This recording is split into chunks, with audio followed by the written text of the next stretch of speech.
Most people remember Benito Mussolini as the man who made fascism look like force, style, and certainty. He appears in memory as a jaw set in stone, a uniform tailored into authority, a body posed for command. But that image came later. Long before the salutes, the black shirts, and the title Il Duce, he was the son of a blacksmith and a schoolteacher in provincial Italy, a difficult boy with a taste for violence, a failed schoolmaster, an exile in Switzerland, a socialist agitator, and a man who kept reinventing himself until a wounded country finally gave him a stage large enough to rule. That is where the real story begins. Mussolini did not rise because he followed one clear destiny. He rose because he was unusually good at turning instability into identity. When one role stopped working, he built another. When one audience closed, he found a new crowd. When one doctrine no longer served his ambition, he shifted tone, language, and allegiance until he was no longer simply riding history, but actively shaping the emotional weather around him. That is what makes his early life so important. Before he became the face of fascism, he learned how to perform grievance, how to convert conflict into momentum, and how to make a changing self look like a coherent mission. He was not born as the finished dictator Italy would later know. He was assembled through rebellion, humiliation, rhetoric, opportunism, and the chaos of a nation that had stopped believing its old political order could protect it. There is a temptation to tell Mussolini's rise as if it were obvious from the start, as if the aggressive child in Romania had always been marching toward dictatorship. But that version hides the more unsettling truth. His making was not straight. It was unstable, improvisational, theatrical. He began on the socialist left, denouncing hierarchy and capitalism. He moved among workers, radicals, and labor organizers. He wrote for socialist papers and rose through the movement with the speed of a man who understood that words, when delivered with heat and rhythm, could act like weapons. Then the First World War changed the script. Or perhaps it gave him permission to reveal what had always been there, his hunger for action, spectacle, and national rebirth. By then, Mussolini was no longer satisfied with criticizing power. He wanted to embody it. What changed everything was not merely that Italy was in crisis after the war. It was that Mussolini had trained himself, over years of agitation and reinvention, to speak to crisis in a language that felt larger than ordinary politics. He could make fear sound like destiny. Benito Mussolini was born on July 29, 1883, near Predappio in the Romagna region of northeastern Italy, the first child of Alessandro Mussolini and Rosa Maltoni. His father was a blacksmith with socialist sympathies who also wrote for left-wing causes. His mother was a devout Catholic schoolteacher. Even in that household, the contrast was dramatic. From one parent came politics, resentment, class anger, and anti-establishment fire. From the other came discipline, literacy, and the structure of school. Mussolini grew up between those forces, and in many ways his life would keep recombining them: rage and order, rebellion and control. The family was poor, though not as mythically destitute as Mussolini later liked to suggest. What mattered more was the atmosphere. He grew up in a world where politics was not abstract. It was spoken aloud, argued over, carried in the body. That environment helped shape the intensity with which he later approached public life. Politics for Mussolini was never just administration. It was emotion, status, and struggle. As a child, he was intelligent but unruly, often violent, and difficult for teachers to control. He was sent to boarding school under the Salesians, where he proved so disruptive that he was expelled after attacking another student with a penknife. A similar incident happened later at another school. These episodes matter not because childhood misbehavior predicts dictatorship in any simple way, but because they reveal early traits that remained with him: volatility, pride, resentment of discipline, and a readiness to answer humiliation with aggression. Yet, there was also ability. Mussolini passed his examinations and obtained a teaching diploma, which briefly set him on the respectable path of a village schoolmaster. It did not last. He was poorly suited to routine obedience and ordinary professional life. In 1902, still a young man with grand self-regard and little patience for limits, he left for Switzerland. That move was one of the first major reinventions of his life. In Switzerland, he lived precariously, moved between jobs, and became involved with labor organizations and socialist circles. He was poor, but he was also becoming something else, a public personality. He read widely, argued fiercely, and developed a reputation for magnetism and rhetorical force. This was crucial. Mussolini was not yet powerful, but he was discovering his essential instrument. He could seize a room. He could provoke. He could make his intensity look like conviction. By then, the boy from Romania was already testing the role that would define his adult life. Not merely a believer in ideas, but a performer of them. Someone who could turn belief into a scene and conflict into a career. Even before fame, he was learning that attention could be seized, held, and bent. When Mussolini returned to Italy, he did not come back as a quiet provincial teacher. He came back sharper, louder, more politically formed. Over the next several years, he worked within the socialist movement, organized, wrote, and steadily climbed. He gained prominence not because he was the movement's most careful thinker, but because he was one of its most forceful voices. He had the instincts of an agitator rather than a theorist. He understood how to strike, how to simplify, how to make anger feel noble and urgency feel contagious. That made him valuable.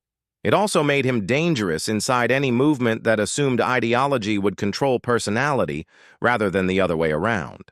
By 1912, he had risen to one of the most visible positions in Italian socialism, editor of Avanti, the party newspaper. This was a decisive stage in his making.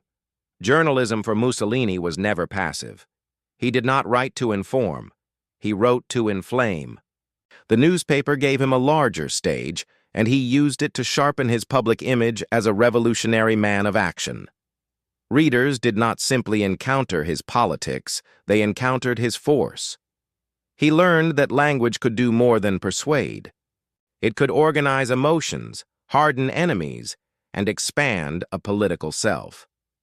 In these years, Mussolini looked like a rising star of the left, the blacksmith's son who had fought his way into national visibility through talent, nerve, and relentless will.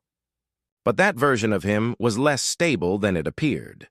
Beneath the socialist identity ran impulses that did not fit neatly inside internationalist doctrine. He admired struggle, virility, will, energy, and the cleansing force of conflict. He was drawn to combat, symbolism, and collective passion. When the First World War erupted, those instincts collided with party orthodoxy. The Italian Socialist Party opposed intervention. Mussolini broke with that position and then with the party itself, shifting from anti-war socialism to support for Italian entry into the war. It was one of the most consequential reversals of his life. Critics saw betrayal. In a deeper sense, it was a revelation. The movement that had raised him could no longer contain him because he was already moving toward a politics of nation, action, and force. After being ousted, he founded his own paper, Il Popolo d'Italia, which became a platform for his new direction. He no longer spoke primarily as a socialist. He was beginning to speak as a nationalist. The transition mattered because it showed his greatest political talent and his deepest danger at the same time. Mussolini could recast himself without sounding uncertain. He could abandon one identity and make the next feel inevitable. What changed everything was that war rewarded exactly the qualities socialism had once harnessed, but could no longer control: aggression, drama, command, and the promise that violence itself could renew a nation. In that war did not just alter Mussolini's politics. It transformed his sense of what politics could be. He served in the Italian army after the country entered the conflict in 1915 and was wounded in 1917. Like many men of his generation, he experienced the war not merely as military service, but as a furnace of identity. The trenches, the sacrifice, the rhetoric of national struggle, and the scale of collective mobilization all reinforced a lesson that would define his next act. Masses could be directed, disciplined, and emotionally fused through symbols of nation and force. The war also brutalized Italian public life.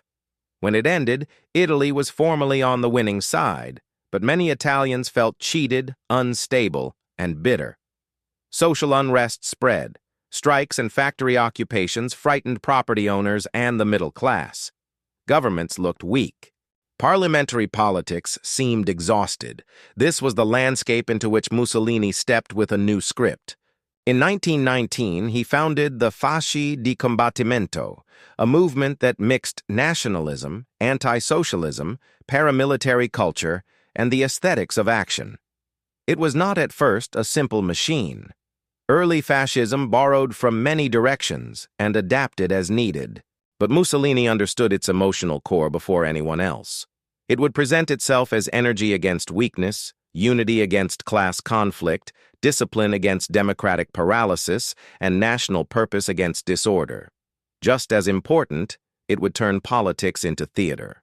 Uniforms, marches, slogans, symbols, and ritual were not side effects. They were central to the project. Mussolini had long known how to stage himself. Now he was staging a movement. The black shirts became the hard edge of that politics. Fascist squads, often encouraged by local elites who feared the left, attacked socialist offices, broke strikes, beat opponents, and spread intimidation across the countryside and towns. Violence was not an embarrassing excess for fascism. It was one of its arguments. It demonstrated that the state was weak and that the fascists were willing to do what liberal institutions would not. Mussolini encouraged the squads even while trying to keep personal control over them. He understood the double game. On one side, he needed menace. On the other, he needed respectability, especially from conservative elites and the monarchy. He wanted to look both revolutionary and usable. By then, the socialist firebrand had become something more dangerous than an ideologue. He was a broker between violence from below and acceptance from above. He could threaten collapse while promising order. He could terrify the establishment and reassure it at the same time. That was the genius of his ascent. He did not simply overthrow the old system in one blow. He made enough of the old system believe that he could save it. And in doing so, he brought Italy closer to the moment when a man who had spent his life reinventing himself would finally The decisive performance came in 1922.